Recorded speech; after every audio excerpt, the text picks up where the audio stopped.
Hello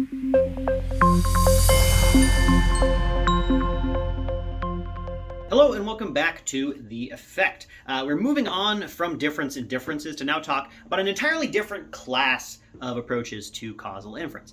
So far, the methods that we've been talking about, controlling for variables in regression or matching, doing fixed effects or event studies or difference and differences, all of these things are about finding ways to measure things that are on the back door and control for them, get rid of that variation by finding it and cutting it out. However, that is not the only approach that we can take to causal inference. You might recall back in the finding front doors chapter, there was a lot of stuff about not sort of closing back doors as you find them, but rather just isolating the front door path that you want to find in the first place. Sort of like you might do in a randomized controlled experiment. In a randomized controlled experiment, what do? Well, you say, hey, I'm just going to take some of the data, I'm going to randomize within that data, and then in that particular kind of data, I know that the only path that exists is the front door path that I'm interested in. I don't need to worry about controlling away all the back doors because I have selected a part of the data in which there is only a front door path in my randomized sample. You can sort of think of this as analogous to like you're making a statue. There's two different main ways you can make a statue. You can find a big old chunk of marble or wood or whatever, and you can carve away at it, or you can whittle it or whatever until you find the statue that is within. That's like you're whittling away all those back doors until you find just the variation sitting at the center that you think has a causal relationship interpretation. You've identified the effect, you found the statue. The other way you can do things is just have a mold and pour some molten iron or whatever into your mold, and the exact shape that you want comes straight out. There's only one way that you can get the thing that you want because you are only allowing the variation in there that has the exact shape that you want it to have.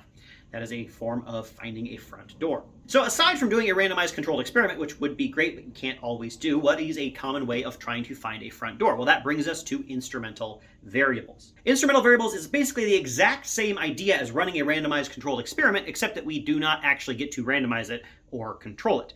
We are looking for a form of randomization that exists in the broader world, and then we are going to isolate that statistically, then that's going to give us our causal effect of interest. So let's take as a quick example an actual randomized experiment so that you can see that this really is the exact same idea. So let's say that we are running a randomized controlled experiment where we are assigning people to either get a drug or not get a drug. However, people don't always do what you tell them. So sometimes people will take the drug that you tell them to take. Sometimes people will say, hey, you told me to take this drug, but nah, I don't feel like it, or I forgot, or whatever. And so they don't always take the drug. And also some people maybe who you assign not to take the drug, maybe they find their way to get it as well. They're like, hey, you're running this trial about this drug that you think might cure my disease. I'll go find my own way to get this drug, right? So not everybody does what you say. So in this randomized controlled trial, you say, well, I've got this source of randomization. I randomly assigned you to either get the treatment or not, right? So there is some form of randomization. This is what we might call an exogenous variable, a source of exogenous variation. Exogenous in the context of causal inference is basically saying that it is as good as random. In the system that we are looking at, it doesn't really have any relationship between this source of randomization and there's no backdoors from it to your outcome variable. So it might as well be random, right? It's not actually random necessarily. In this case it is because we randomized it, but it doesn't have to be, right? It is a source of exogenous variation that sort of comes from outside the system. There's some outside randomizing pressure that leads you to either get the treatment or not. Now in this experiment, we have a source of exogenous variation, the random assignment to either get the drug or not. But we also have a separate thing, which is whether you actually got the drug or not. So we have this drug, whether you took it or not, which is not random, right? Because people chose whether to follow the instructions that they were given or not. However, the random assignment to get the drug or not should have an impact on that treatment, right? So it is an instrumental variable for treatment. The random assignment is an instrumental variable for treatment. Part of it is randomly assigned. We have this sort of random assigned treatment to either get the treatment or not, and that sort of pushes you in one direction or the other, even if it doesn't determine it perfectly. So the treatment is not completely randomly assigned, but there is a form of random assignment that takes part in determining the treatment, and if we can isolate just that part, then we can say that we have found the random part of assignment, and by focusing in just on that, we can get the causal effect without having to worry about any backdoors, because in the part of the data that we have isolated, there is random assignment that we can look at.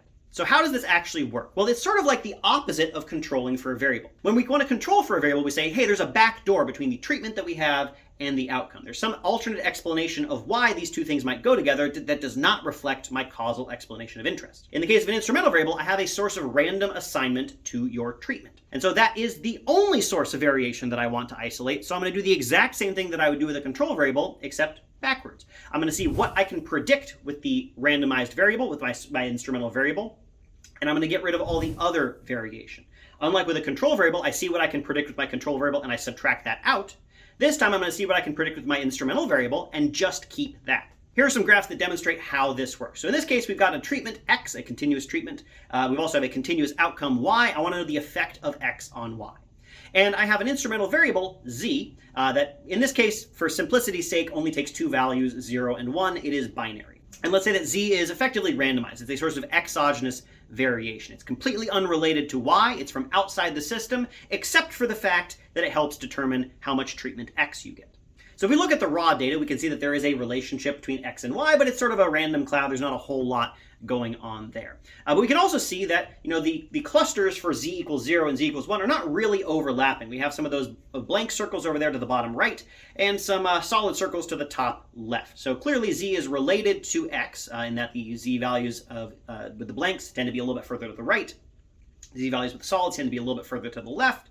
And it also seems to be related to Y, but we're hoping, our assumption is that it's only related to Y because it helps you get more or less treatment X. So what can we do to get our instrumental variables estimate? Well, the first thing that we do is we're going to do, again, the exact same thing that we do with a control variable. We're going to predict X using Z. So we're going to get our average X for Z equals 1 and our average X for Z equals 0. And that gives us two different predictions for the two different parts of the data that are either have a Z of 1 or have a Z of 0. But then, unlike doing a control variable, we are only going to use the predicted variation. If we're controlling for Z, we would subtract out all of the things that we just predicted. This time we're going to subtract out everything we didn't just predict. So all that variation in the data collapses down to be just what we would predict with our Z. And since we only have two values of Z, we only get two predictions here, the average of X for Z equals 1 and the average of X for Z equals 0.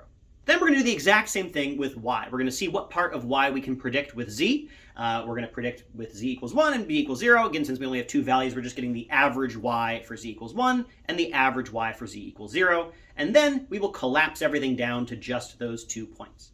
So now I have variation in X as predicted by Z. I have variation in Y as predicted by Z. And since I think that Z is a source of random variation, I'm going to say that the variation that I have left here is basically randomly assigned. It is randomly assigned whether you end up in that Z equals 1 group or the Z equals 0 group. And therefore, the change in X that we see is random.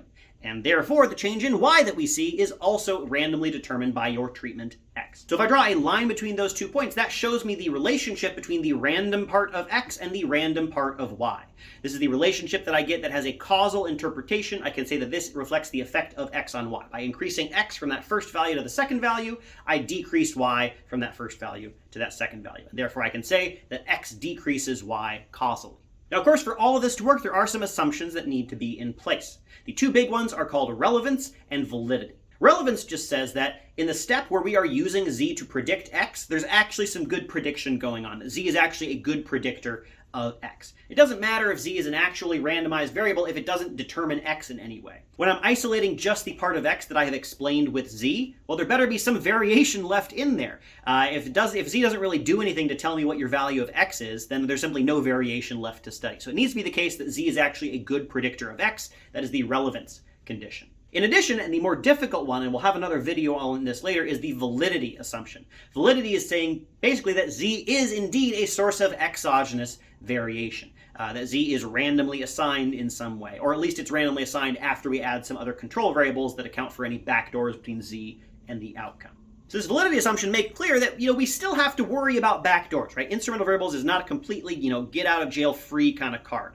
It just moves the assumption about all your backdoors being closed from a tricky variable, your treatment variable, to one that is perhaps a bit easier, the instrument. So you still need to be able to make the claim that, yeah, either there are no backdoors between Z and the outcome, in other words, Z is actually randomly assigned as it would be in our random drug trial, or at least that we understand the determinants of Z well enough that we can actually measure and control for all the things necessary to close all the backdoors between Z and the outcome so that Z is exogenous, that it is effectively as good as random. It is a source of random variation in our treatment. If we have a source of random variation, like we do in a randomized controlled trial, or like we hope we can find in the world using our instrumental variable, then we can get the effect of X on Y, just like it's a randomized controlled experiment, because that's effectively what we are finding. That is what we are doing with instrumental variables. We are finding a source of exogenous variation in our treatment. If we can find a source of exogenous variation in our treatment, whether we generated it in a randomized controlled experiment or we found it in the world in some treatment that happens to at least some of the time be randomly assigned in some way, then we can isolate the effect of X on Y using instrumental variables. The actual details of how we can do that, I'm going to cover in some of the next videos. Thank you.